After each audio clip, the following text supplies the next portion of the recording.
dala. Okay. Manyiso ni kae manuchako go nuchako gi hives adiwa. Kano chako gi hives apart. Na chako gi hives apart to wasebedo mana koro ka wamedo kaka production bedo maber, demand bedo ka bedo ka dhi malo. Pogruok mane malich ahinya kit mor kich maya koni gi mar Kajiado cha? Mor kich makoni thothne gima luongo ni nectar kuom ka koth chwe mang'eny to ji be puro. Koro nitiere nectar mae kaka rabolo, oganda, avocado, kaito kendo nitiere be flower moro ma waluongo ni akech. En flower ma koro en emomiyo gima waluongo ni distinctive taste mar ringa honey. Koro ka kich otimo blending mar nectar mar akech gi nectar ma kuom oganda, rabolo, avocado, ido ka en honey moro mabedo ma very very sweet. Koro mani pogruok nikech Kajiado to koro en na wild flowers ting'e ni machabungu kaka neno cha. To madheno wuon wakonyiso wach pi. Kich dwaro pi marom nade? Kich dwaro pi mang'eny because ing'e ni honey en syrup. En blend mar gima luongo ni fructose mae nectar gi pi ma koro giloko kaito bed that sugar syrup. Koro pi odwaro pi mang'eny kendo pi maler. Kich ok modh pi molil. Koro pi to dwarore mang'eny. Koro ineno kata ei dala wan gi watering points ma kich gi ka osekelo chiemo, nitie kich ma dhi kawo pi to kelo to koro convert mondo bed syrup. Ma koro giloko di honey. Gin ang'o arita mage ma un wuon utemo timo ringa kae mondo kich kik ringe? Sana pith mar kich giming'iyo sana waluongo ni nyaka itim inspection. To inspection dwaro ni timo inspection either jumbe 2 kata dwe achiel.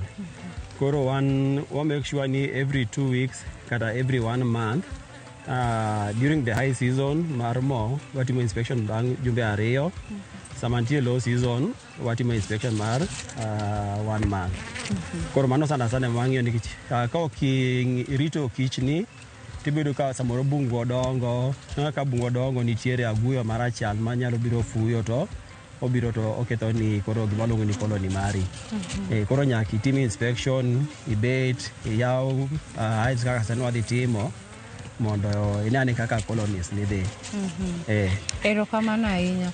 To nikech iwuoyo season, nitie ndalo ma wanya wacho ni nitie peak season mar kich. Peak season mar honey nitiere to pinje ka pinje opogore. Kaka koro ringa kae peak season marwa en chakre dwe mar 5, 6, 7 kadhi karumo dwe mar 8 kaito gi dwe mar 11, 12. Dwe mar 4, dwe mar 3 yudo ni mago low season.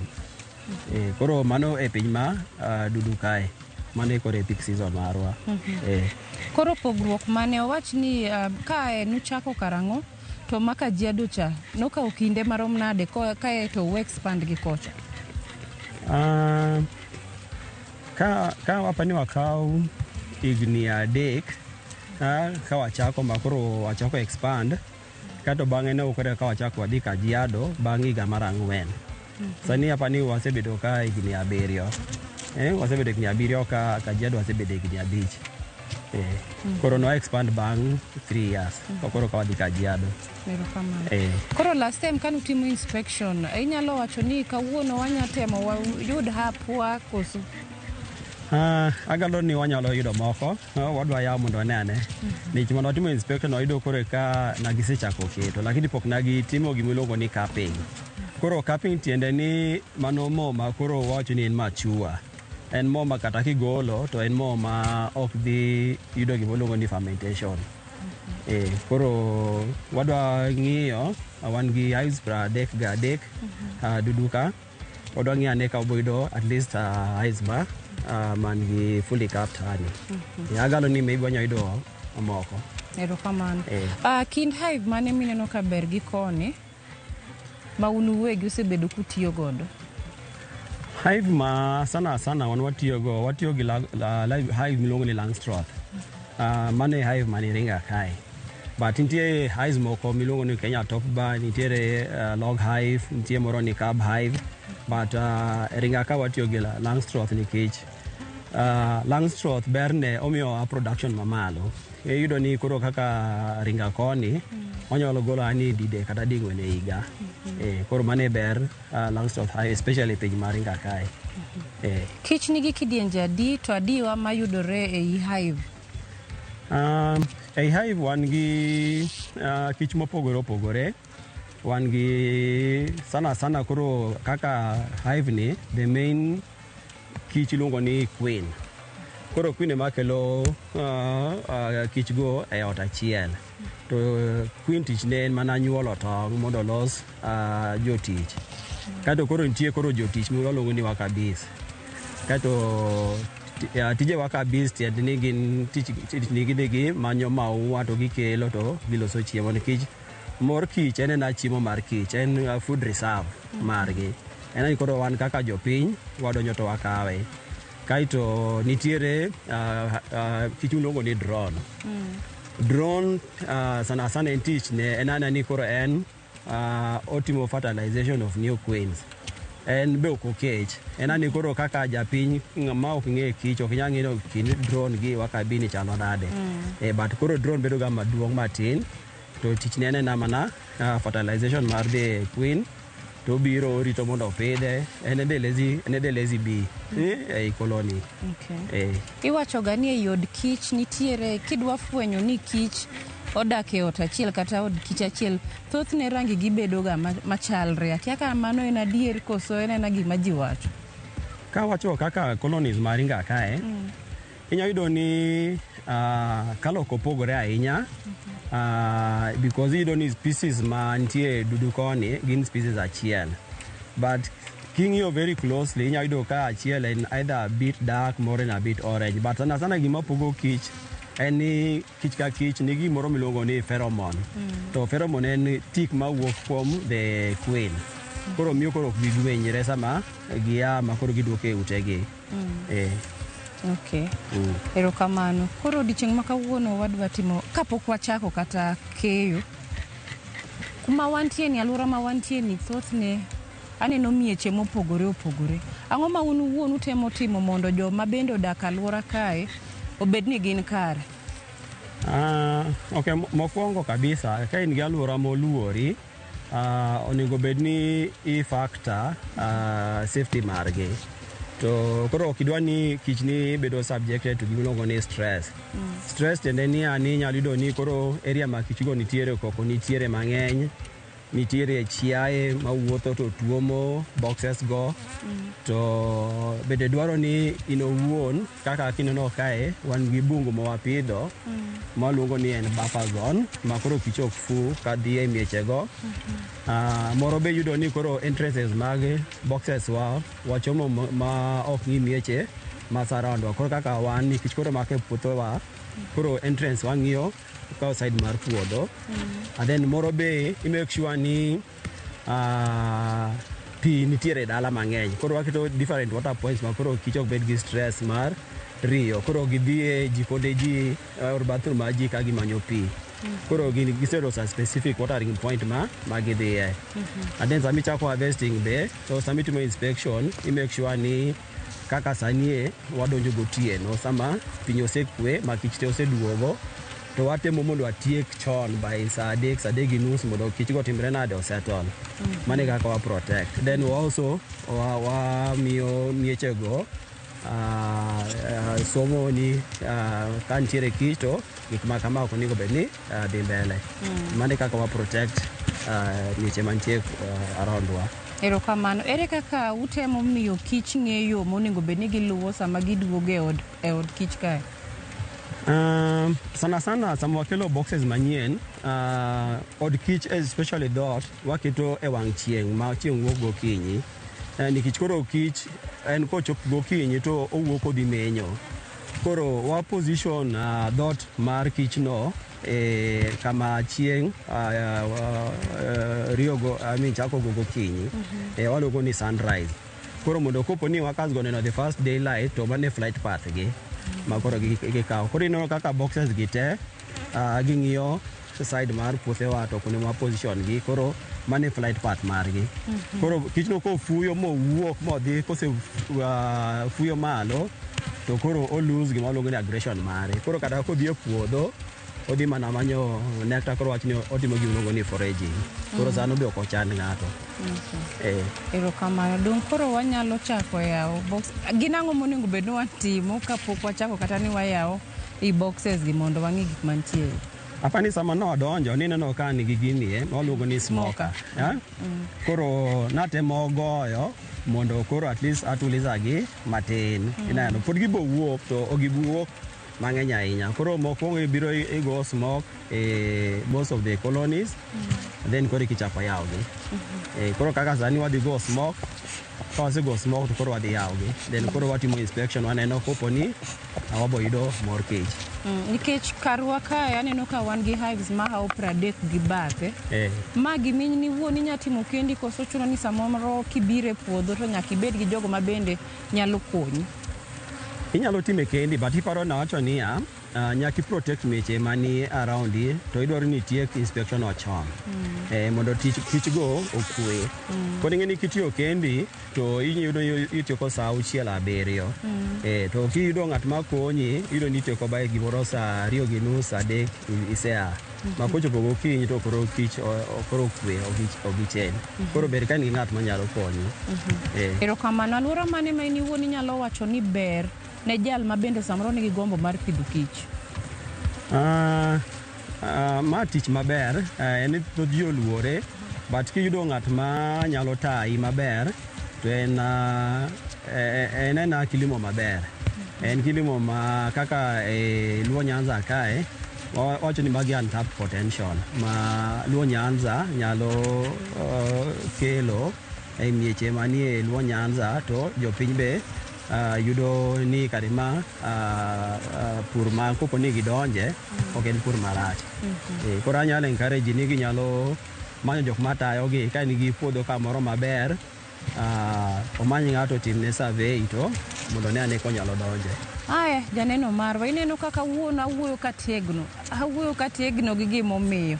Kaka iwinjo werore ka en thum ma ndi ma kokitang' tinyapo kipado kata kich. To nikech kit rwakruok ma wan godo ka omiyo kata sama wuoyo kodi ni ok aluor, kosineno ka chali ka ng'awo luor. Wadwa ng'iyo mor kich ka bende osekore. Koro wadhi chako gi kuma hives go bedo kwaridore mwalo kamae.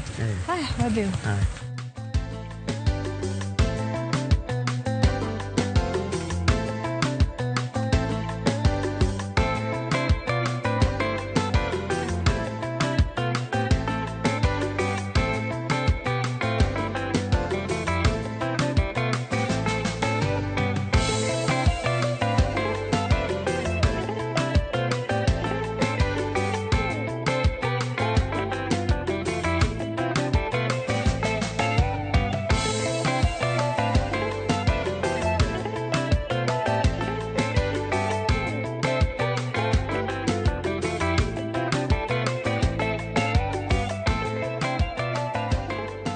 Ni wacho ni en mar miyogi okwegi mos.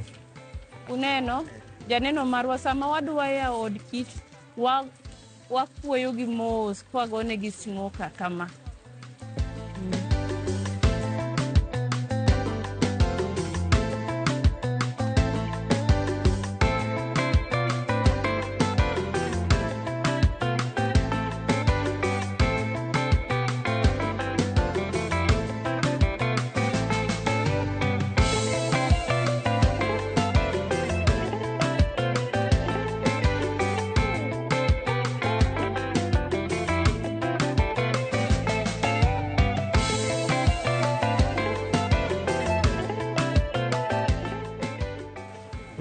Ngiso ni pod gigedo. Koka ne gigedo. Bawa ya pangi ni. Koro wachako waum mano. Adwa ni ing'eni ma part of inspection. Koro part of inspection, you make sure ni iweyo kiloso gi maber. Oh. Mana kamano watiko kidieny mokwongo wadwa kawo daka moko machuok wadhi e yueyo aeto bang'e waduogo. Kik idhi mabor.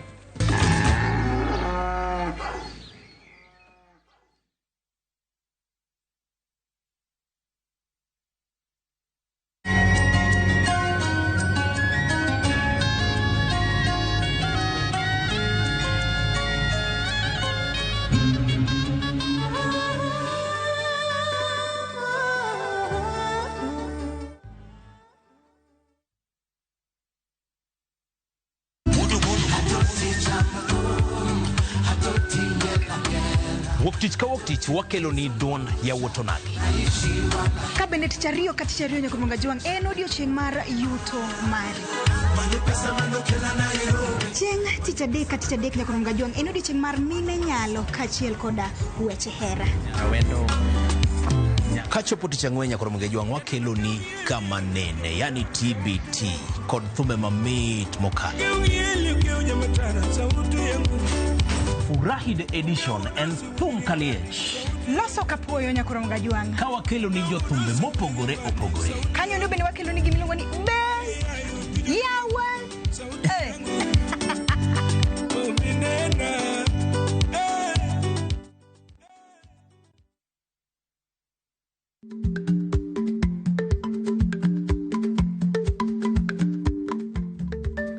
Dhako muol kadonjo, matiende ni bedo ni ng'ato ling' e kinde ma owendo ok ofulo ni omuol, samoro en kod kido mamoko.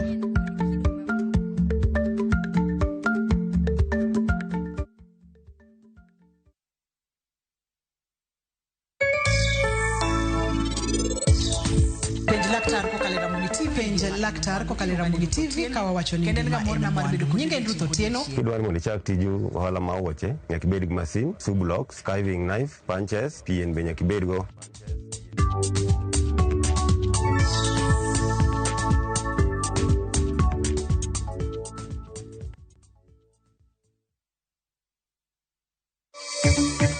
Johera mag Rigathi Gachagua ochopo mar romo ne alap ndeke ma JKIA kowuok e limbe mare e piny Amerika. Asebedo kod chandruok mang'eny kod changamoto nikech an kod nyithindo kata kaka nyithindo chiem onge kata kaka nyithindo som onge. Geno pod nitiere ni ji manoyudo midhiero e ng'anyo mosebedo katimore e pacho ka bang' sirikal singo mar miyogi chudo. Koro app no bro konyo jopuonj e puonjo ka registration of students, issues of IDs. Jopuonj omedo jiwo sirikal mondo kasre gi chwalo somo mar mbui manyasani mar AI kaluwore gi dongruok mar piny kod dino fuok e nok mar jopuonj.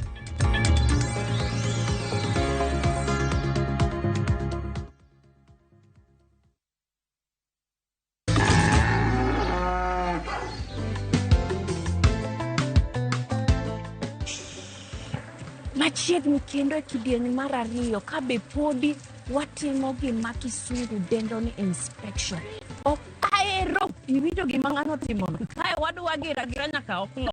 To wadwa ni mondo bed puonjore bende. Pok wayudo mor kich kae pod wadhi e od kich machielo. Wadhi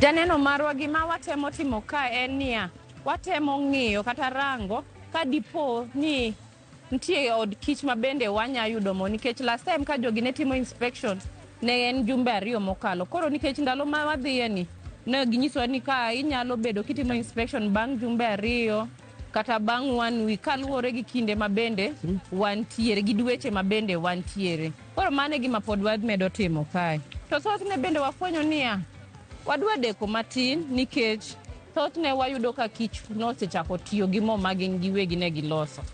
But ang'e ni nyaka wayae ka gi gimoro.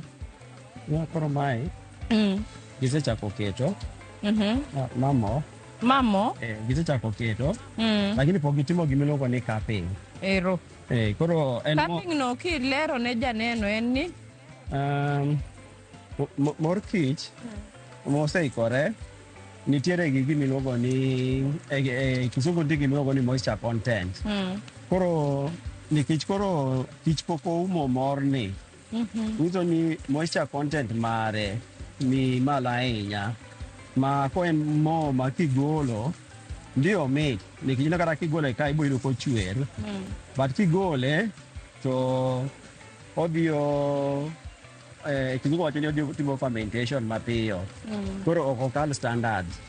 Koro kaka mae wabo duoko mondo wawe kich obio ume gi gimiluongo ni beeswax. Koro mae mamo ma inyalo golo ado ok giger mar gitieke but king'iyo pogruok mar ma gi ma ineno koro wax ni odhimo ume kabisa. Neno kiloko kama to kiloko mae ni ma wax nitie mana ka kende to ma giketo almost awach ni 50%. Koro ma mo minyalo golo ma iboyudo ni moisture content ne ber. Koro ma wabodhigo mondo ang' ibila ne winj kaka ani maringa mit. Ma to waduoko nikech en podi capping ne pok orumo. Waboduoko negi.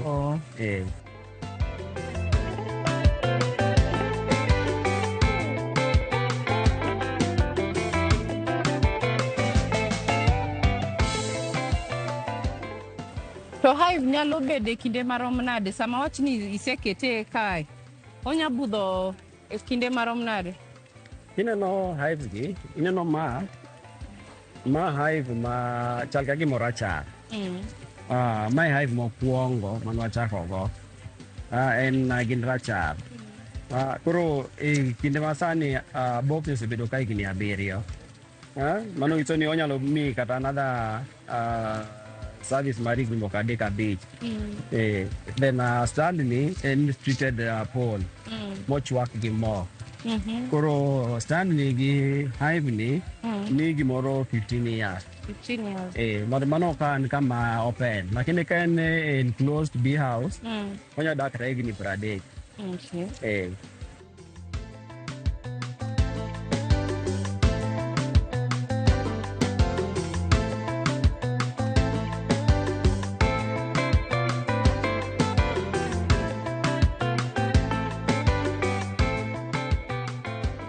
Alori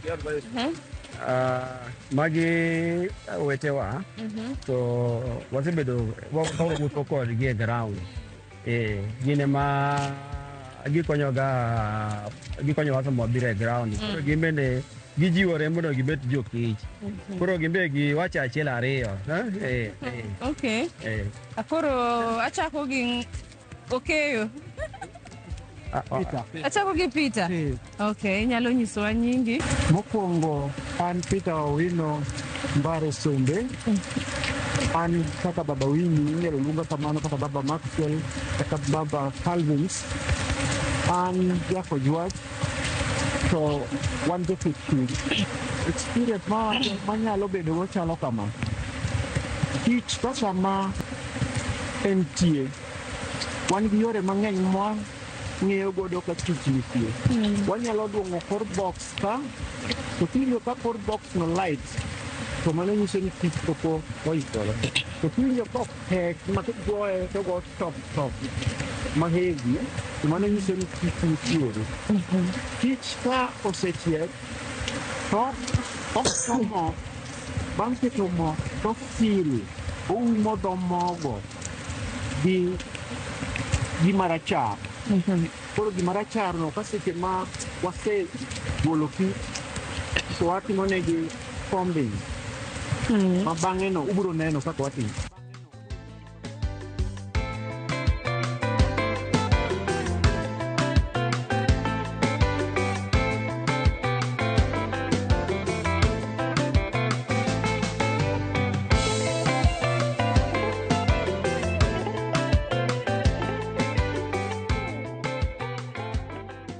Koro nikech in be chalo koda kawuono. Wacho ni gini ka lori ochopo to kik we chien. Experience nyo chalo nango dicho otieno ma kawuono. Nikech aneno ko kodhi kodi mana. Gir nota awinjo koseta mang'eny. Ing'eni arufu maya kuom kich kaka ing'e ni mor kich kaka en garufu cha. Kodonje umi ng'ama allergic nyaka tiger. Koro awinjo koseta ei kotini to kati kode marach. Monta somo. Dong mane gi malich. Kamano. Erokamano to nyingi? Nyinga kara iluonga ni Hannes Wilkins Naftali. Aja Migori, moro ni Uriri, Kanyamkago. Kidhi dala iluongo ni Sibuoche. Erokamano. Ituo mani rawe nyingi? Arawa. Ok ni mano nyingi? Mano. Erokamano. Aya, janeno marwa ma experience iwachoga pile pile. Ing'eni ng'ama nigi luor mang'eny.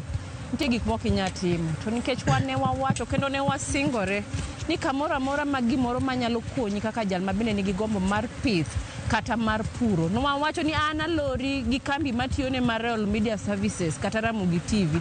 Wabro chopo, imiya mana message ni alori an kuma chal kama kamae, an gi gimipidho kama kata an gi puodho machal kama. To kata obed sa 6, sa 9, sa 8 otieno. Ana lori abro chopo gi tim na mabende wajo chir wachopo samora mora mundu wanwa.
Mondo mine chenro ni kod mamoko mag pur gi ohala.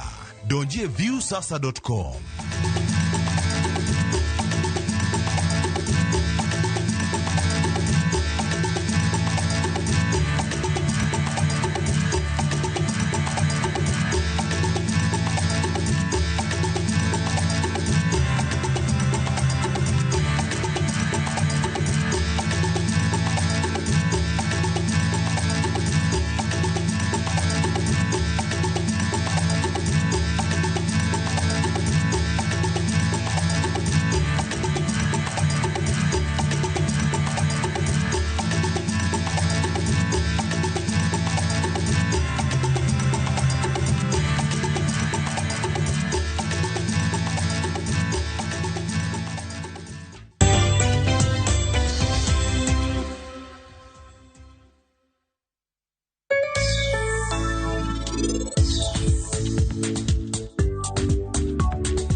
Yudo mo madajre kod kit ohala ma itimo, pesa ma ichako ohala kata capital, hola mar ng'iyo gige ohala kaka nyamburko, omenda mar okumba, hola mar iwuon e kind mamoko. Yud ber mar omenda ma ichiwo nyaka 10 million ma onge gima itweyo kaka lambun ma ipuodho e yo mapiyo.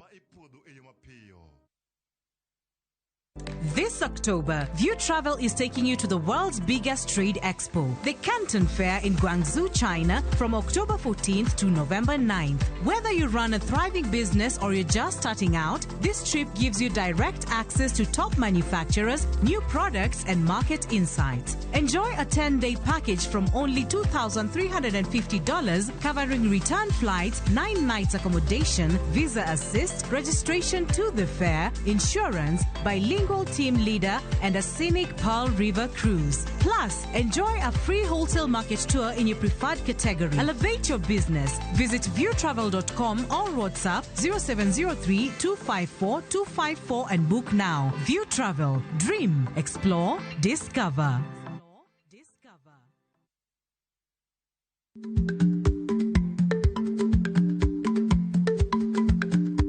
Ich lach nonego okal tako. Matiende ni bedo gi miluma mar yako mang'eny nyalo kelo rach.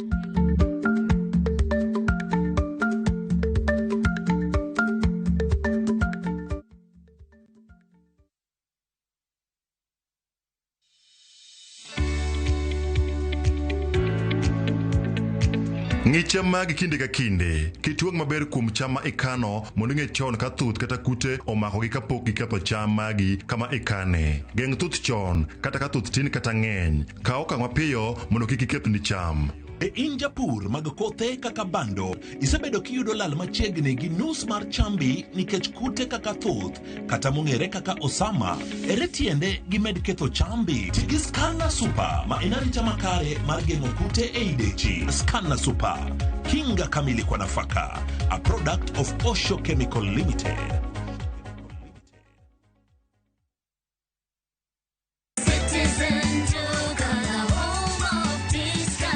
Week, save big on new offers drop every week. Shop now on www.citizenduca.com or on the View Sasa app.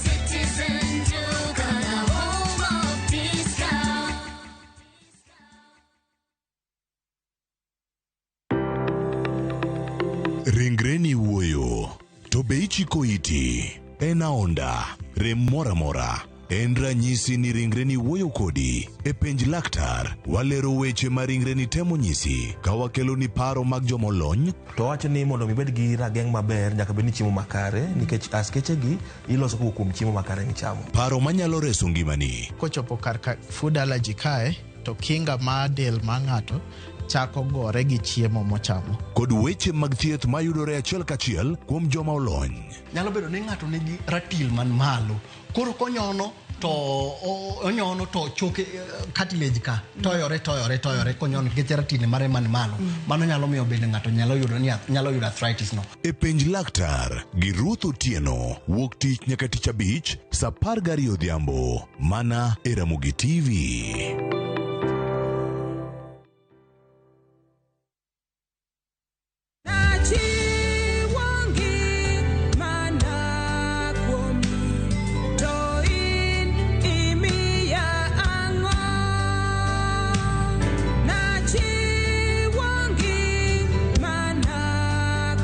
Mondo yud skiza tune mar wendni di mana star 812 star 784 hash to ise mana yude. Ramogi TV ene od jower duto te.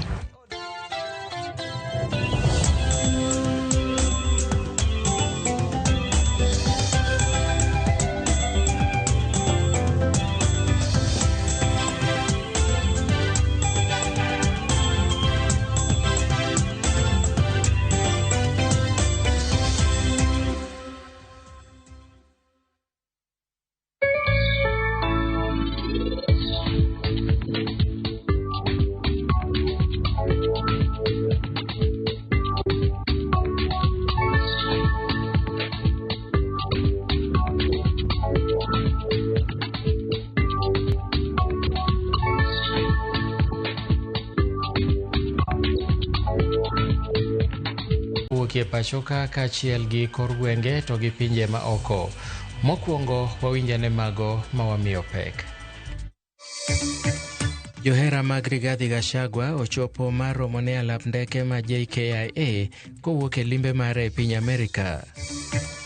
Asebedo kod chandruok mang'eny kod changamoto nikech an kod nyithindo, kata kaka nyithindo chiem onge, kata kaka nyithindo som onge. Geno pod nitiere ni ji manoyudo midhiero e ng'anyo mosebedo katimore e pacho ka bang' sirikal singo mar miyogi chudo. Koro app no bro konyo jopuonj e puonjo kaka registration of students, issues of IDs. Jopuonj omedo jiwo sirikal mondo kasre gi chwalo somo mar mbui manyasani mar AI kaluwore gi dongruok mar piny kod dino fuok e nok mar jopuonj.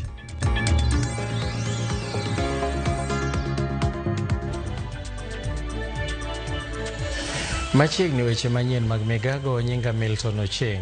Jaod bura ma Makadara George Aladwa onyiero jalup ogai maduong' buch DCP Cleophas Malala kuom lieko ni moko kuom jotelo ma Nairobi chano masiayo tulo e kinde duogo pacho ma jalup jatend piny machon Rigathi Gachagua kowuok Amerika.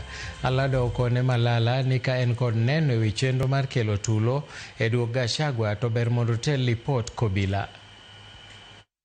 Malala achungana mimi sio rika yake, na acha kunitaja ovyo ovyo. Yeye sio party leader wangu, na mimi sio kiongozi wangu, na kuna mahali mimi namtambua popote kama kiongozi wangu. Yeye amepotea njia, na kama amechukua pesa mobilization, alete watu kesho wakamkaribishe bwana Gachagua kwa mambo yao ya kesho, ambaye mimi sina uhusiano wowote nao katika shughuli ya kesho. Na hii siasa za conmanship, siasa za brokerage, siasa hizo zilishaisha kitambo. Mimi ni mwenyekiti wa chama cha ODM, awachane na mimi, na sisi tuhusiani na mipango yao kesho, na tuko kwa hiyo mipango. Wakaribishe kiongozi wao, tunahitaji amani katika mji wa Nairobi. Jangolo mar wende mag Injili Ruben Kigame onyiso dwaro mare madhi laro kom jatend piny e yiero ma higa 2027 kowacho ni tend Kenya Kwanza oserem chopo singo mage. Kanoloso, Kigame nolero ni piny Kenya ok osebedo kama ber gi weche mag mibadhi ma osebedo kamedore e kinde kendo dwaro nitiere matieke gino mowacho ni nyalo timore ka jotelo mopogore opogore oyie tieko mibadhi. Kigame bende nochung' ka tiende ni onge gima nyalo mone laro kom tend piny Kenya. Kigame omedo ni weche mobiro kedogo oting'o mibadhi, keto tim chike ma pacho ka kod tiego gande wi ratichgi. Statements. It's a matter of action. It's not a matter of establishing a commission. Fighting corruption is really deciding from today nobody is going to be corrupt. Ruto has had more than 3 years to be able to do that.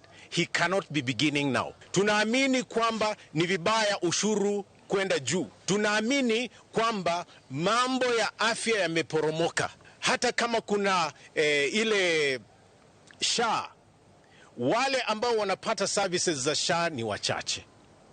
Sisi tunaamini elimu imeporomoka. I do not want anybody thinking that because I have visual disability I cannot lead this country. Yes. I want to tell you I would not be the first one, because President Gus Dur of Indonesia led and he was blind. Kibaki was in a wheelchair. You've had 5 presidents who are seeing. If eyes could solve the problems of Kenya, by now they would have been solved. It's not about eyes. Jalup jatend piny Kithure Kindiki nyoromo gi jothum kod jomi ji mor maromo 200 e gweng' ma Irunduni mayudore e kaunti ma Tharaka Nithi kochiwo negi singo ni piny owacho biro chung' kodgi motegno kaka yo mar bero sekta mar thum kod mor. Jatelo no koni sirikal dhi nyime kod kedo gachudhe makedo gi jothum ka owacho ni sirikal oseketo kenge motegno mar bero sekta no mar bero tijegi e pacho ka kod pinje maoko. Jogo manoyuore romono noting'o jothum, jogo picha kaachiel gi jotugo e mbui mawuok e counties ma Meru, Tharaka Nithi kaachiel kod counties ma Libamba. Others earn a living because they are educated. There are many people who earn a living because they are farmers. Others earn a living because they are business people, they are traders. Others earn a living because they are educated and therefore they are experts and professionals. And the way we are supporting every other person in every sector to actualize their full potential and get a fair reward for their talents. We must do the same for musicians, content creators, and people in the creative industry. Because your music, your creativity, your performance, the content you create, that is your coffee, your tea, that is your business, and that is your professional qualification. The same energy the government of Kenya under President Ruto is putting to fight cartels in tea and coffee and other places where the people of Kenya get their income from. We are also putting our effort to fight cartels, middlemen, brokers in the creative industry who are benefiting from the sweat of artists or musicians. Speaker mar Senate Amazon Kingi odok ne senators ewi liet mar wach mibadhi mitudo gi godo ka Kingi onyono piny ni od bura mar Senate orito rang'iny mamalo mar tich kendo thothne wach mibadhi ok miengi. Okwayo jatend piny William Ruto mondo mi okel ranyisi ni ne omigi omenda mora mora e golo moko kuom jotelo e apisi. Bende oseweche mag ogai mar ODM Raila Odinga ni mondo MCAs omi telo chutho mar rango kaka counties tiyo. The Senate has conducted the impeachment proceedings in accordance with the Constitution and the law and has made its determination on the basis of the evidence and the law. In respect, as in the matters, in this respect, as in the other matters, the Senate welcomes information of any evidence of inducement or other impropriety by any senator for appropriate action in this regard. The leadership of the Senate has also noted that the allegations have not included material particulars, including the specific individual senators against whom the allegations of bribery are made. Senators are called to a very high office of responsibility and accountability and are required under the Constitution to live up to a very high standard of integrity and accountability. Article 96(3) is explicit that the Senate determines the allocation of the national revenue among counties as provided for in Article 217 of the Constitution and exercises oversight over national revenue allocated to the county governments. Senator ma county ma Bungoma David Wakoli koro dwaro ni jotelo mag siasa mondo kaw ting' magi kendgi giwegi ewi wach manyiso ne jatend piny William Ruto wacho ni mibadhi otimo newa e ute bura. Kanoloso e buye e nyasi mar iko, Wakoli nowacho ni od bura mar Senate ok bi buogi gi ng'ata ng'ata ma tiyo tijene ne jo Kenya kod kedo ne tend loch gwenge, kowacho ni jatelo ka jatelo biro ting'o mana msalape owuon. Omedo ni moko kuom governors akoro temo pondo e wach jatend pinyno kako machielo to gitiyo marach gomenda mag jopiny e counties. The president must know Senate is to protect devolution, to champion the interest of devolved units, to legislate and oversight county governments. And that be it, we will not blink, we will not hesitate, we will do our roles without any fear or intimidation. Fellow Kenyans, when given an opportunity to work, kindly let us work and be ready to be asked questions, because transparency and accountability are like identical twins. And therefore the discourse in this country today kwamba kuna wale ambao hawataki kuulizwa maswali na kuna wale ambao wakiulizwa maswali wanataka kujificha. As the senator of Bungoma, I will continue to ask questions, logical questions, and on behalf of the people of Bungoma, expect answers for the monies we bring to Bungoma. Jaod bura maka Ndui John Makali koro dwaro mondo mi okaw okang' mar chik ne jood bura moyangore ni osebedo ka gin jomibadhi e kinde tich. Kwayo mar jaod bura ni biro mana ndalo matin bang' jatend piny William Ruto yango ni moko kuom jood bura tiyo kod komiti magi e kawasoya eka gitim moko kuom tije ma imiyogi. Weche mag Ruto kata kamano ose kod moko kuom jood bura kod senators madwaro mondo mi oket ayanga nying jotelo miparo ni osebedo ka nyayo mibadhi e pacho ka. Jopiny kod jotelo gwenge kaka Kitui, Machakos bende omedo chiwo pachgi e wi twagno. Sio ni haja ya rais kuja kutueleza mambo ya bunge ambao ni wafisadi. Hao watu wangekuwa sahihi rais akitueleza wako jela ndani. La sivyo, mimi naona pia rais kwa sababu ameshikana na Raila, labda wako na ule mfumo ambao Raila alikuwa anauza sera wa kutupatia shilingi 6,000 kila siku, kila mwezi. Ukweli parliament imekuwa corrupt. Na tukiangalia kwa nini tunasema imekuwa so much corrupt, hata kama hapo mbeleni ilikuanga corrupt, hii ya sasa imezidi. Kwa sababu tukiangalia zile miswada ambazo zinatuhusu sisi kama citizen, kwa parliament azipeangu heavyweight. Ni ile zile zinafeva serikali ndizo wanaweka kibaumbele, ambazo ukiangalia hata sometimes zinapita bila sisi kujua ni nini wanaongelelea. But zile tuko nazo zinaongelelea sisi kama finance bill ama nini. Tunaona venye inapelekwa, tunaambiwa itapita cha lazima, ipite, tuongee, tusiongee, ni lazima wapitishe. Hiyo kusema ni lazima wapitishe, ni ile kitu wanakuanga wamekula. Alisema kuna watu wachache wana ufisadi katika bunge, na ninashangaa kuona watu wanauma, watu wanaongea, watu wameteta. Kama wewe auhusiki, kwa nini unateta? Kama wewe auongani, kwa nini unafikiria uko kwa kati ya wale wachache wanatoa rushwa kati ya bunge? Hii lazima ikome. Rais amalize ufisadi.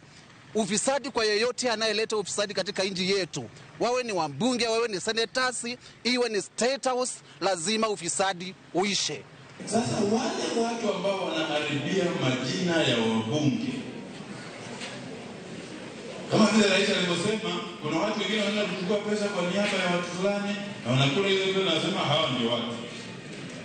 Mimi nataka kusema hapa, kama vile rais alivyosema, wale watu waliotoa pesa kama rushwa, wale watu waliopokea rushwa waweze kuchukuliwa hatua ya kisheria, waweze kufanya upelelezi, wale watu waende kushtakiwa kotini bila kuharibia majina ya watu wengine. Jaod bura makuisero e kaunti ma Kakamega Christopher Aseka oro kwayo mare ne jatend piny William Ruto gogai mar ODM Raila Odinga mondo kikie paro mar ni governors ma mibadhi omieno ema kawo ting' mar aguche NGCDF ma biro ndalo ariyo tok romo manobagi e kind Ruto gi Raila. Aseka bende nomedo ni ok gibiyie mondo mi aguluno ogol e lwet jood bura. Komachielo okwedo gai maduong' bucha DCP kuom bago siasa mar pogo oganda. Ati wewe unasema utoe CDF ambayo hii kuisero inasaidia watoto zaidi 2,000 on full scholarship, watoto maskini, kwa sababu ya kwamba some governors, wale corrupt governors, wamekuja kudanganya mzee wetu Raila Amolo Odinga na kupeleka mamilioni. Sisi tumeshukuru mzee, amefanya kazi mzuri, amekuwa statesman, lakini asikubali wale governors ambao wako very corrupt kwenda kumdanganya kwamba chukua pesa ya CDF uongeze governors waendelee kuiba. Nyinyi watu wa Muhaka, watu wa Luanda Dudi hapa, watu wa Kisa West, mnakubali ya kwamba CDF itolewe ipelekwe county? CDF ibaki kwa wakuu. So tukaambia mzee, sisi hatuna shida, wewe utaongea yako, ukitaka kuja uliza wanai. Jotelo mag duond buch DCP mawuok Ukambani okwedo mager pacho gai mar ODM Raila Odinga mar golo aguche NGCDF e lwet jood bura. Giwacho ni mano biro duoko piny dongruok ka maguluno osebedo ka kelo.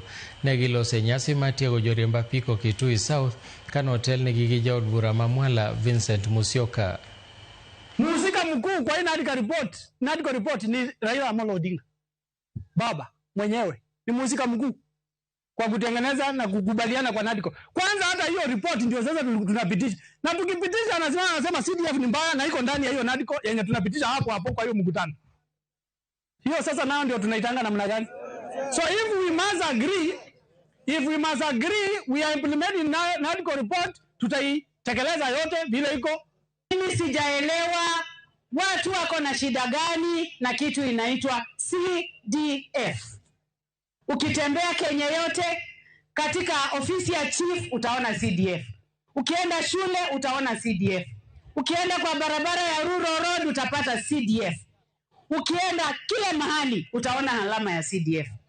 Kwa hivyo tunasema ile sisi hatutasikizana, na najua wananchi wa Kenya hawatakubali ni kuambiwa mtu yeyote anataka kutoa CDF katika nchi ya Kenya. Erokamano nyakwara mogi kuom medo kete Ramogi TV ma en chenro mar Migago. Wadhi e yweyo mokwongo, kapok adhi e yweyo to Mogoya Sure wacho ni waneni live gi mama na Damara Kalo Sure gi Ruth Ayuo kod Rispa Orimba. Kaeto Migago biro nwa maber. Akwayo ni jomlima bende otemie bet oko mar piny owacho anonyango dhiambo jalie mano pachi ka in Malindi. Ramogi TV neno maler kama Oscar Wood Mary Paul mar Uyoma Wayaga. Kaeto aneni makare sana Rapogi Kanyamkago ka ma Otis Tinga Oganyo mar Rapogi Kanyamkago. Kik idhi mabor, aduogo bang' thuolo machuok.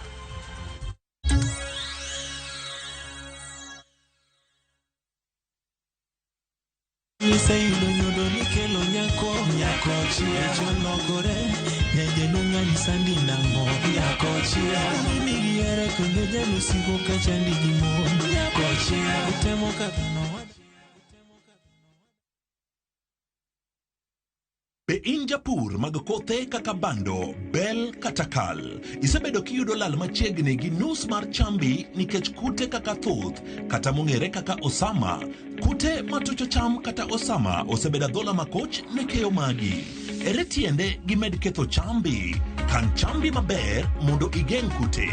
Tigi Scanner Super ma en arita makare mar geng'o kute e idechi. Orito chambi kuom thuolo malach mokalo.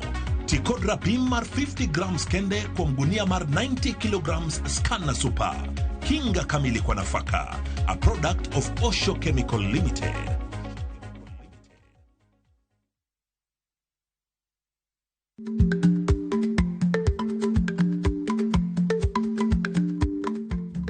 Icha gweno to ichao gwang'. Matiende ni kapok ing'ado bura ewi wach moro amora, kuong inon ng'ama rach.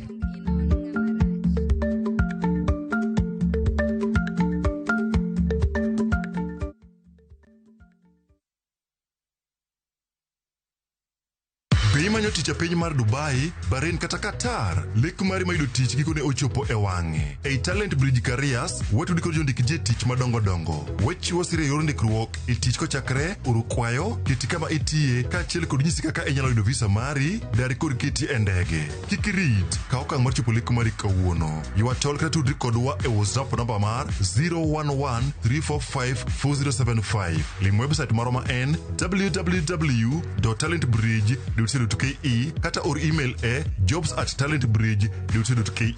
Talent Bridge Careers, your trusted recruitment partner, helping people move, grow and thrive. Chudo itimona ka iseyudo tich. Mke mwema ni baraka kutoka kwa Mungu. Ndivyo mama alivyonena na mimi utotoni. Mtunze mumeo, mpe mahaba nayotamani. He'll be there for you. Kupata neema kama skiza tune kwenye simu yako, bonyeza *811*404#.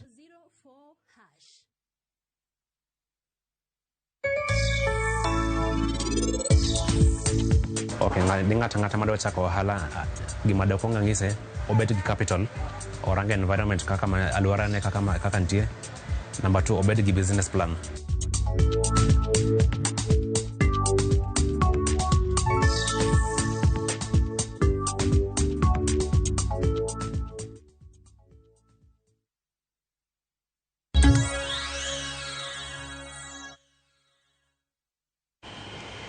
Machiegni kendo oganda manoyudo lal kod hinyruoge e kinde ng'anyo mosebedo katimore pacho ka koro kwayo sirikal mondo neni ratiro mar jogegi ok olal, kendo jogi manoyudo hinyruok bende odew e wi chudo ma ichano chiw ne ji ma masira mag ng'anyo nojuko. Millicent Adhiambo nigi ler mathoth. E kar dak Manyamasaria, waromo gi Lydia Shitandi kata Mama Chantel, miyo mane Lithasi ne omako gok nyare mane ja higni 2 e kinde ng'anyo ma higa 2017. Lydia Mainja Wanda Swekra, masedo gi pi modho e dire kouso ne jowuoth e bus park. Lero midhiero mosekaloe, nyaka ne masira makamano, juk nyathine, igni 8 mokalo. Koro oyuago ratiro, kolero ni e chudo no, sirikal okonyare kod weche thieth, somo kod ot malong'o maginyalo dakie. Nyathina no, sometime yudon ka gino rame, twaringo kode siptal, oluor makata kigone nyaka koko e klas. Oluor koro chuno ni japuonj tere mos. Kata kuman ka aonge ot, antie kapango, kech aonge nyalo manyalo gero got. Kech baba gi bende onge, tan mama tan baba. An nyamin Chantel maduong'. Ka oneno polis kata ka wuothe ndara, tago wiye, oringo koywak. Koyo ka sirkal nya konyowa kata konya tere psychologist mondo tere sessions go, mondo ket wiye obed mokwe. Alafu pia mondo sirkal kanya konyo mama wa gero ot. To nyalo konyowa kama duong'. Komachielo e kar dak Manyalenda, waromo gi Mama Rose, maneli sasi olal gi ngima chuore e ng'anyo mar referendum ma 2005. Gino molero kaka noweye kod midhiero matamre gi nono. Asebedo kod chandruok mang'eny kod changamoto. Nikech an kod nyithindo, kata kaka nyithindo chiem onge, kata kaka nyithindo som onge. Ot madake ni eri nyamera ema nokonya godo. Ka nyamera nyisa ni chandori nyathiwa. Bimondi dage odni. Siko mana kawo momiyo ngimana ok nyal bedo maber. Kwayo Rose, ma osebedo mana kaluoko ne ji, eka ket chiemo e mesa. En ni chudo ma sirikal chano miyogi no, oyudo omenda monyalo gero godo ot kod siro somb nyithinde 3 mane jaode oweye godo. Bende otielo ni ratiro ne jogegi mane olal kod yudo hinyruoge bende migiyudi. Kata obedo ni gidwa miyowa chudo, pod ok oromo gi haki monego bed ni gimiyowa. Nikech ji nigi rem mopogore opogore. Asebedo ka luoko ne mana ji eka nyithindo yud kata kaka chiemo. Nakwaya tang'ata machunya ler mondo konya nyithindo yud kaka dhi skul. Ayuda tmaninde gi nyithindo. Solomon Odiwuor, maneli sasi omako ng'ut lwete mowe kod ng'ol. Masani, tije lwedo mane okonyorego okonyal timo. E ng'anyono mane kwedo finance bill kata pen chik mar omenda ma 2024. Okweyo sirikal mondo okonye gi omenda monyalo yawo godo ohala, okonyre godo moleo tije ywecho masani otimo mok miye chudo malong'o ma onyalo pidho godo familia mare kaka owinjore. An ayudo hinyruok e ng'anyo mar 2024 finance bill. Lisasi nomako lweta, koro asabedo gi rem. Nan jamjengo to sani ok okanyal tiyo gi lwetani. Konyo maber kata kopodi ginyalo miya capital moro manyalo chako go biashara. Kata obedo ni sirikal chano chulo jogo mane yudo lal kod hinyruoge mopogore e kinde ng'anyo mosebedo pachoka, oganda go to koro kwayo ni ewi chudo makamano bende ratiro ne jogo manolalo ngimagi kendo yudo hinyruoge owinjore omi pek. Millicent Adhiambo, Ramogi TV, Kisumu County. Kodong' mana dweche manok kende to jopuonjre mag grade 9 riwore gi skunde secondary madito e pachoka e bwo lai ma somo ma CBE. Moko kuom jopuonj madito e skunde secondary county ma Siaya okwayo migawo ma somo mondo oket maino e jiwo somo e yor manyasani kata artificial intelligence. Mairi gineno kaka achiel kuom yore ma kedo gi nok mar jopuonjre skunde ka achiel kod duoko piny osigo ma jopuonj ting'o mar puonjo subjects modhuro kaluwore kod nok margi. E sach tiegruok no manokelo kanyakla jopuonj madito kod jokanyo mag board matayo skunde secondary matiyo gi kaka itiyo kod lai mar mbui motisi ni Kiswate Digital Academy. Jopuonj go nyiso luoro margi ni pono ni sirikal orem siro somo e yo manyasani to ting' kidek bedo mapek. Puonj achiel kende inyalo ka jopuonj nyalo puonjo nyithindo mopogore opogore kata nyithindo ma skunde mang'eny dichiel mondo mi wapungusa kata waduok chien garama mar pesa mar ndiko jopuonj. Next year ka nyithindo be 10th grade bro bedo a lot of challenges, bro bedo yore tabu mang'eny. Koro app no bro konyo jopuonj e puonjo ka registration of students, issues of IDs, digital library, digital laboratory, gik moko tete lesson plan na record of work, gik ma jopuonj tiyogo e app no biro konyogi. Wa make sure ni shortage mar jopuonje nyalo dok chien. Yunjoga, nwach ni wakaja puonj achiel, kawuono ni wakaja puonj ma puonjo kacha, en japuonj achiel, to puonj mag jopuonj 10,000. Koro wanyalo tiyo gi mbui ma internet ni. Ok na mar go koko, gi mar serruok, gi mar timo gik mag mojawre ken. Wanyalo tiyo gi mbui ma internet mondo walos pinywa mondo obed maber. Mondo wapuonj nyithindwa. Gavana ma Mombasa Abdul Swamad Sharif Nasir owacho ni nok mar pi mokwako gwenge ma Mombasa en kaluwore gi kuo mar pi e alworano. Gavana Nasir wacho ni gisechako apedha mar ndhiyo jokuoye mag pi ma gin apisa mag sirikal kendo mosemiyo pi lal e tesende mag pi ma Changamwe, Mvita gi Kisauni. Armstrong Osutwa nigi ler mathoth. Mbugni mag pi oriede kar tuomo pi ni mani boma ma Mombasa. E thuolo no bende ohand pi omako mach ka joywa othiwi sombo pi katero ne jonyiewo. Jopiny mamanyo pi ywak ni midhiero ni osebedo kuom thuolo mohewo dwe achiel. Tunavoteseka kwa maji sahii ni mwezi na pesa yako ndo upatapo maji. Ikiwa una pesa maji upati. Kwa nini sisi walala hoi ama sisi wenye kulipa bili zinakuja kila mwezi zinakuja zaidi ya 2,000 lakini maji hayapatikani. Midhiero mar nok mar pi osenyo ohala kaka mar joluo kalode kod olembe kind mwandu mamoko. Gavana ma Mombasa seyo kuo mar pi mawacho ni ema osemiyo pi obedo manok e alworano. Jogo ma itudo gi kuo mar pi oriwo apisas mag kaunti kod mago mag sirikal mamalo. Kuna baadhi ya wengine ambao kwamba wameamua kufanya mambo kama haya ni wafanyakazi wa kaunti. It doesn't matter wewe ni nani, hatua itachukuliwa kwa sababu hatuwezi kukubali uwe unanyonya maji huku watu wanakufa na kiu.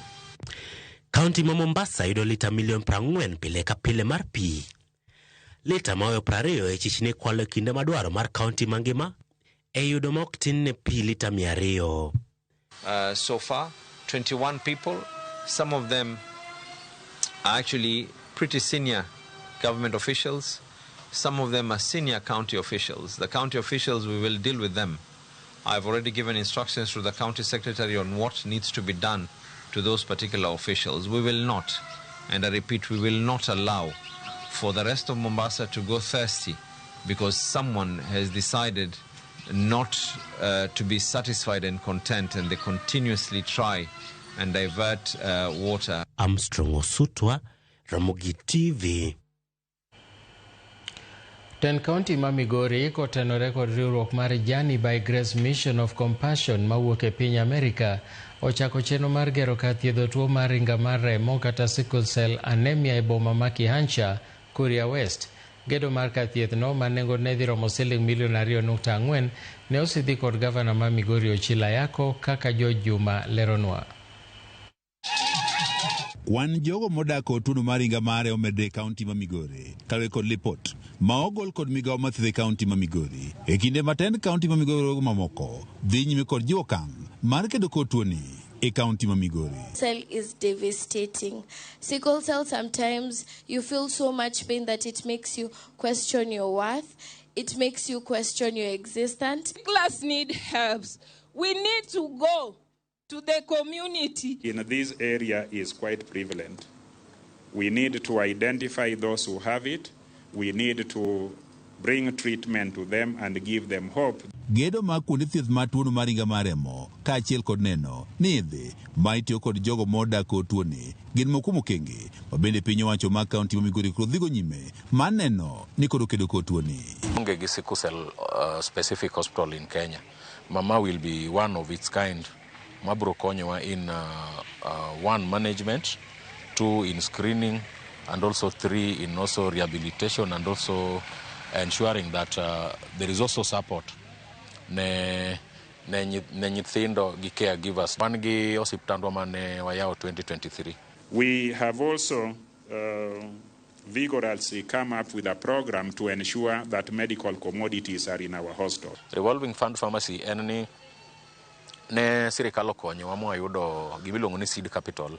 Seed capital ni ne wang'iewo godo our first commodities mag yath, kuom yath miluongo ni hydroxyurea, oko kuchi use karibu siling 70. To one through this revolving fund pharmacy, use siling 20. Ma siling 20 wayudo ka en very affordable to.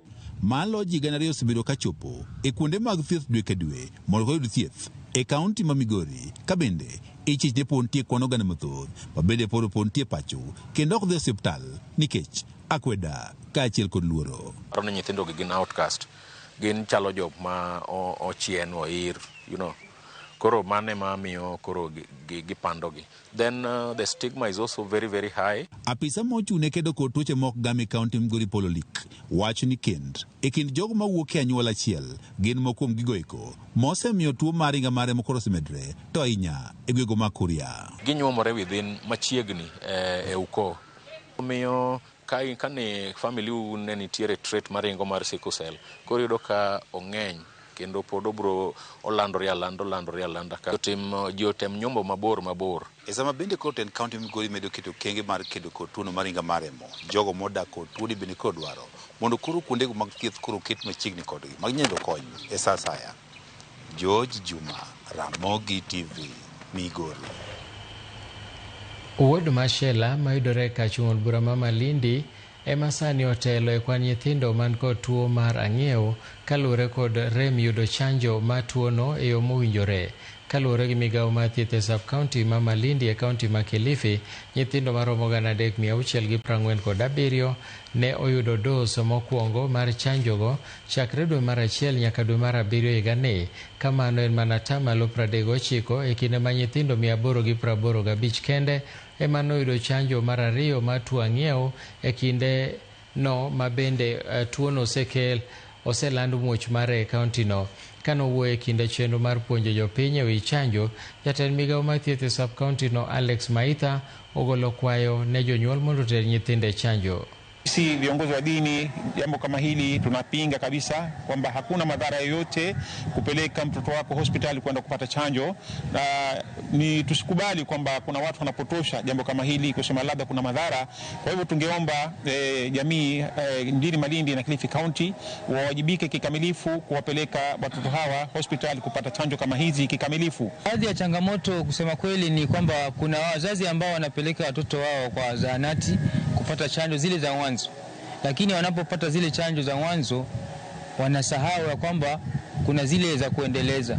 Kwa hivyo unapata mtoto alipata chanjo moja, alafu ya pili na kuendelea hadi ya 3 hadi ile ya miaka 14 kama ni msana unapata hapati. Kwa kuwa tuko chini sana katika masuala ya chanjo, watoto wengi namaanisha kuwa hawajapata ile kama measles, rubella ya pili, wengi walimalizia ile ya miezi 9. Kiwango chetu cha chanjo kiko chini. Ndani ya Malindi tumeripoti visa kadhaa vya ukambi na tunaendelea na juhudi za kufanya kitu tunaita mop up. Gavana Mandera Mohamed Dadan Halif ochopo nyim kamati mar od bura mar Senate marango kakitiyo gi omenda jopiny. Jood burago oketo senators go oketo e urindi maliet machiwo ler ewi duoko mar lipot mar Auditor General kaka omenda notie iko omenda 2023 2024. Wadhi ane Senate achiel kachiel wane kaka weche dhi nyime. And of course the issue of condemning institution, whether it is Council of Governors, whether it is Senate, wholesomely is not even right. You should pinpoint and say so and so is corrupt, instead of saying all the governors are corrupt, instead of saying all the senators are corrupt. I think that's where our problem is, because there are good people in this country and you cannot condemn the whole population of Kenya as corrupt people. On timing, Chair, the invitation we are given was we are supposed to appear before this committee at 10.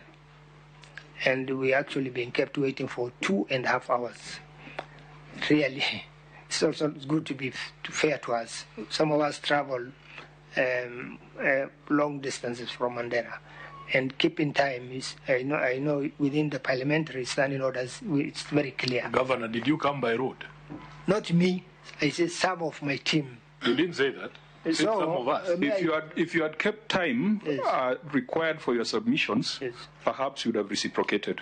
So as you make that complaint, reflect on your own conduct. So going forward, let's also, even ourselves, will keep time. also on the side of the committee, please. It's not fair to keep us in the corridors for 2.5 hours, to be honestly, Chair. And finally, I want to confirm that I will continue cooperate with this committee and any other committee of Senate, because I am a servant. I'm actually an employee of Mandera County, and to call upon me to appear before a committee and explain how I have discharged my duty, I don't see it as a problem. So we will ask the Senate to continue supporting devolution, irrespective of what happened this week.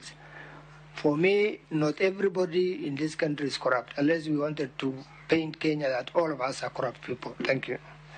Chair, he has not answered the status of the county bursary scheme, because it was an issue when we were there. We have done with, we have signed an IPA with the State Department of Education, and we are now in compliance. Okay, thank you. Yeah, the MPRs, they are still there. We have written to the Interior. They have not yet. We have not yet signed the MOU, but you are there. You know the challenges we go through. Those MPRs are actually doing a great job for this county, because unless if we don't have them, then even staying in Mandera County or doing some of this project will be impossible. So we are still continuing paying them, but we have done a letter to Interior to see how we can harmonize in terms of IPA. Okay. Sorry, 1 minute. Sorry, Governor. For bursary, just a minute. Average, how much do you give to each student for bursary? For Mandera, we pay the entire school fees for secondary school in Mandera County. For those who goes to public schools, there are about 32,000 students. So we clear their fees. So you clear the fees? Yes. For universities, depend on the number of applicants, from 10 to 20, 30, depending on the courses they do, because we are biased towards some specific courses like teaching, engineering, and health. And finally, these 15,000 families who have piped water, do they? Rok moting'o jokanyo mawuok e sectors mopogore opogore dwaro mondo sirikal oket okenge makare mag puonjo jochiw thieth e lony mar konyo mine mochopo e giko mar ria, ma en ranyisi mar wito nyalo mar bedo kod nyodo. Ler jotelogo wacho ni kata obedo ni menopause biro kod midhiero mopogore opogore, oyangore ni joma mine onge kod ng'eyo mowinjore mar kaka ginyalo ritore e kinde ma gichopo e thuolono. Maria e ngima ng'ama miyo makelo chung' mar nyodo ma bende ong'ere kaka menopause osebedo moko kuom twak ma ineno kaka makelo koyo e kind oganda, kaluwore ni jopiny onge kod lony kata ng'eyo wi menopause, ahinya to nikech itude machiegni kod twak mag timo hera e ngima ng'ama miyo. E kinde romo makende ma otimore magawa moro e buore Nairobi, jang'ad bura e doho mamalo Njoki Ndung'u, ma en achiel kuom mine ma osekalo e midhiero mar menopause, oyango ni e ngimane tich nobedo matek kaluwore kod lokruok e dende, ng'iyo mare e kinde kod nyithinde mane pod tindo e kindego, kata mana nyaka e tije ma owacho ni en midhiero madwaro kony moyiedhi kowuok e lwet jochiw thieth. Started having challenges both at home and at work, especially with this symptom called brain fog. All looking at my brain and behavior said it is menopause. My children used to think I was a total terrorist. Laktar Edward Serem Korkakore owacho ni en adieri ni twak osebedo manok kendo osebuon weche nyodo mar joma mine ahinya to i menopause, gino ma osekelo onge mar chike, nok mar omenda, koso ng'eyo kod lony e kind oganda, kaachiel kod rem keto kenge mowinjore mar konyo joma mine makalo e midhiero mar menopause. It is true that menopause had been neglected, and we have never as a country had discussions. Kaluwore kodgi, giwacho ni dwaro nitiere mar jiwo twak e kind oganda kendo keto joma chweyo para manyime e bero kenge mar kedo kod midhiero mag menopause e kind oganda, mang'eny ne neno joma miyo ma osechopo e okang'no kaka joma oseti maonge ber moro machielo maginyalo kelo e kind oganda. Don't be afraid to say something is not right. Don't be afraid to seek help. Don't be afraid to share knowledge. If you've gotten knowledge from the experts, please share with others. It's necessary that men join the conversation. In fact, I would wish that the room had half men, half women. Director mar riwruok mar ICRW mochung'ne timo nonro e wi ngima joma mine owacho ni en kinde mowinjore mar sirikal ka okenge mapiyo mar konyo bero ngima joma mine madongo kokalo e puonjo jolony e weche tuoche mine, keto chike mabero arita joma mine, kaachiel kod jiwo twak e kind oganda e weche ngima mine kod jogo ma hikgi oseniang'. Wechegi osir lwedo kod Laktar Richard Serem mawuok e bad migawo mar thieth ma owacho ni odhi keto kamiti moyiedhi madhi chako twak kendo loso chenro e wi midhiero ni. You don't have to die with these conditions. There are ways that they can be managed. I will say more than just the women. This is not just a women's issue. There is a family issue. It's an economy, a workplace issue. It's an issue that the government needs to prioritize. I'm going to constitute a committee to be in a position to drive this agenda forward so that in the next few months we are somewhere. Okenge makamagi geno ni biro bero ngima joma mine kokalo e chiro okenge mag chike kod chenro mabiro kelo ng'eyo kendo jiwo ratiro mag joma mine e kind oganda. Cynthia Onyango, Ramogi TV, Nairobi. Spika mar od bura mamalo Moses Wetangula okwedo wach mar ni jokomiti mag od bura hinyo kawasoya mar puodho jotelo machopo e duoko penjo e mbelegi. Wetangula wacho ni jo od burago biro timo tiji e rang'iny mamalo kendo kaka dwarore kodwaro mondo mi ochiw neno ayanga e wi joma wachore ni chama soya. We have the thrust to take off. We are now at cruise altitude or cruise mode, and we must maintain the momentum as the destination is fast approaching in 2027.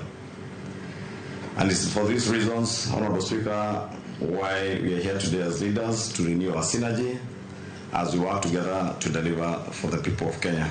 The person who is bringing the allegations must come with a proof.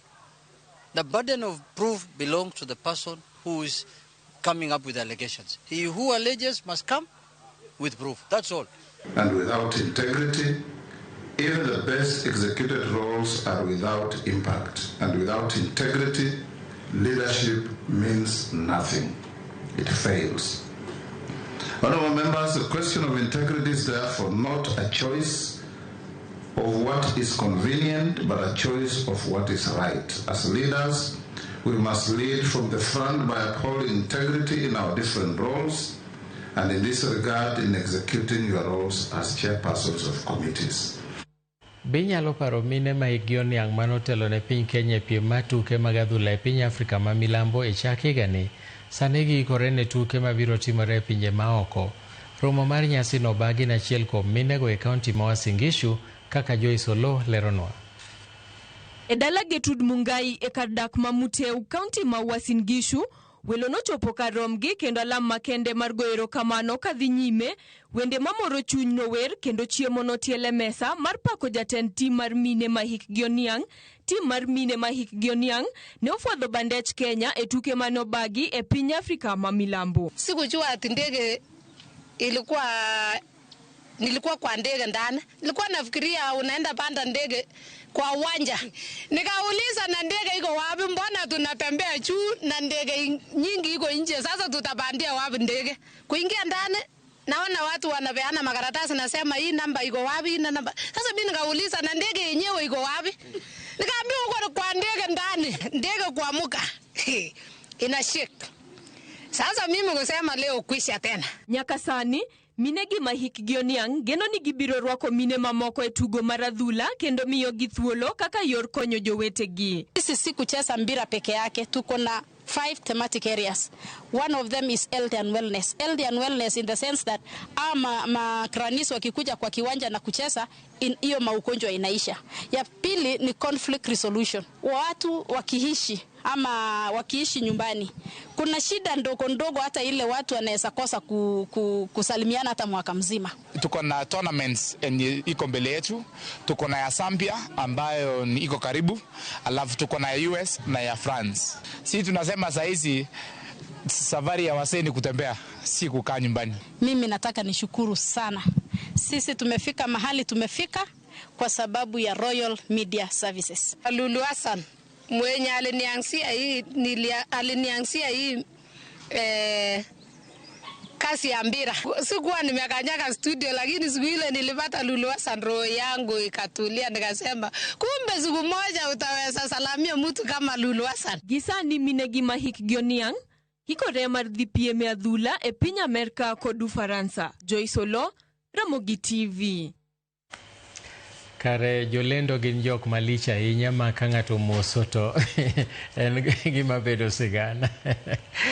Wadhi nyime ka oyangore ni onge mar nonro mowinjore osebedo ka hingo chenro ma jiwo dongruok mar joma mine. Harriet Chigai, ma en jang'ad rieko ne jatend piny Kenya korka weche mag ratich mine, wacho ni onge mar nonro kaka mar kwano osemiyo tich obedo matek mar siro jok mamine. Kata kamano wacho ni sirikal mar Kenya Kwanza oseketo maino e siro mine kokalo e aguche kaka mag Hustler Fund kama mine yudo atamalo 48. Across Africa, progress is underway. 36 countries now have data protection laws, and the African Union's data policy framework provides a continental roadmap for harmonizing standards, protecting rights, and ensuring inclusivity. By embedding strong governance, we can guarantee that gender data not only exists, but that it's trusted, safeguarded, and used to drive meaningful change. One of the commitments, the political commitments that was made in the Women Charter was that 50% of the Hustler Fund would be allocated to women. And that's powerful because financing makes the world go round. And women getting 50% of the Hustler Fund would actually be economic empowerment, what Nomantla was talking about in South Africa. So I asked her, have we achieved this 50%? Where are we? And she said, believe it or not, we are at 48%. We only 5% of venture capital goes to women startups, 5%. 95% goes to men-owned, and we've seen the failure rates. For the men-owned, you know the map. Women run businesses differently.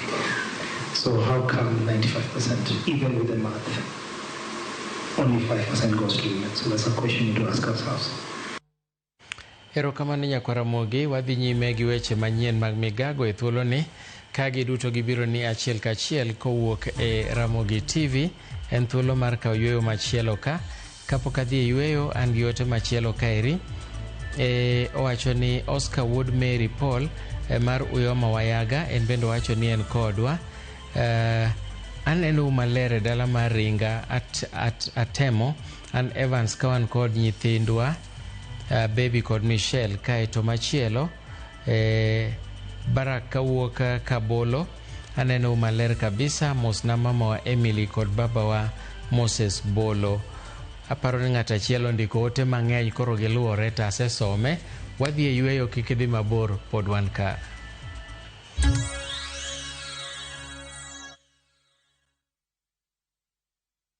Have you made plans for the August school holidays yet? Looking for the perfect family getaway to relax, unwind, and explore?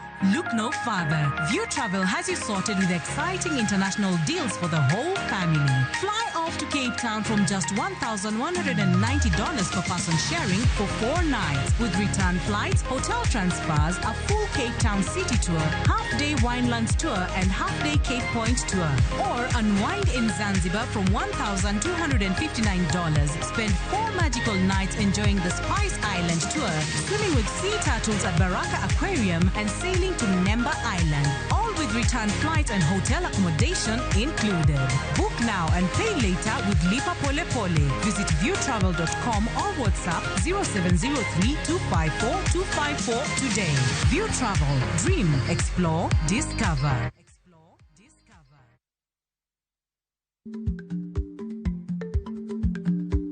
Chako chon loyo dhi kajuoga.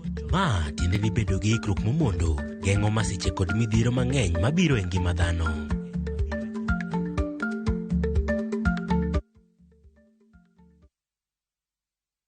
Introducing MIGAGO, your trusted ride. The ride with the most reliable, verified, efficient, and transparent drivers. With fabulous cashback incentives for passengers, each trip on MIGAGO feels like an upgrade. Download MIGAGO from Play Store or App Store or SMS MIGAGO to 20425 and ride with confidence. MIGAGO, let's go.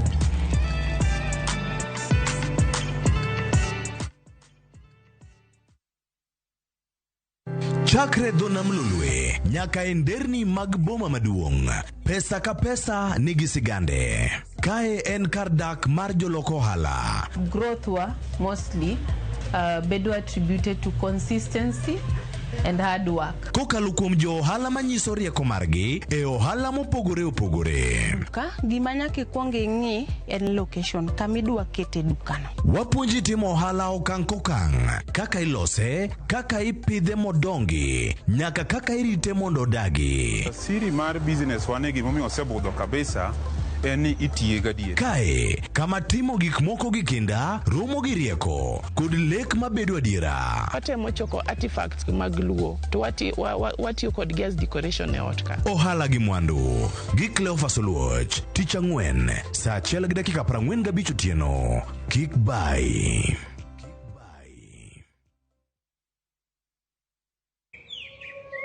Katika sehemu nyingi nchini, kupatikana na kutumia maji safi bado ni ndoto kwa wengi. Na ndio maana Shabiki.com kupitia mpango wetu wa kusaidia jamii tulitoa msaada wa tenki za lita 10,000 kwa makanisa mbalimbali kote nchini. Hii iliweza kusaidia zaidi ya Wakenya milioni 1 kutoka kwa jamii tofauti. Sababu makanisa yakipata maji safi, jamii nzima inapata matumaini. Pamoja tunabadilisha maisha, tenki moja kwa wakati mmoja. Shabiki na jamii. Gaming is addictive. Play responsibly. Not for persons under the age of 18. Shabiki.com is authorized and regulated by BCLB. License number BK 0001080.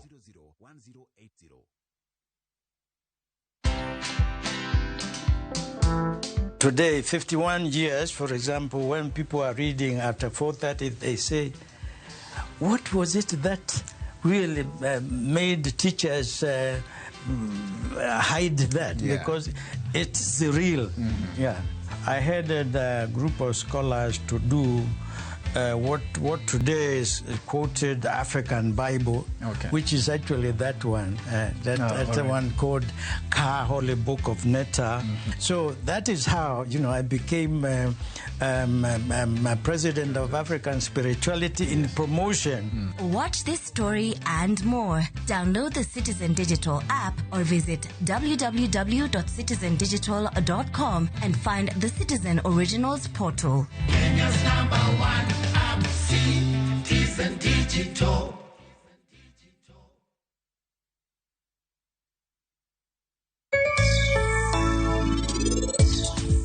Paribo chopo kae mapiyo. To ine bokelo gimoro amora. Oritane matin. Arusen mari. Ere kaka nyako no biro timo gigi te? Wachna niti. Ananeno kichako tiyo gi pari marach. Oh, nyako maber. Ing'eni nyako maber no en osiepna mageno. Biro chuno ni eno timna gimoro amora ma anadwaro.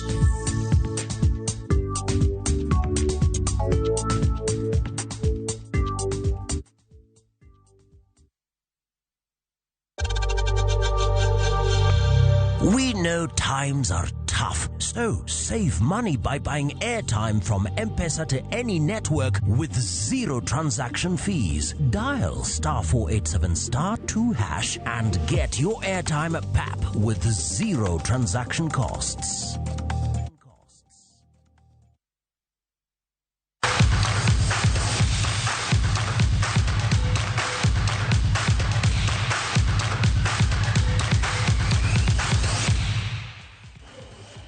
Klab mar Epis Bomet igeno ni biro yudo bas manyien mowuok kuom jatend piny William Ruto. Kane olose nyasi mar choko omenda, jatend migawo mar arita Kipchumba Murkomen, ma bende en jakom mar klabno, olero ni Ruto singo mar loso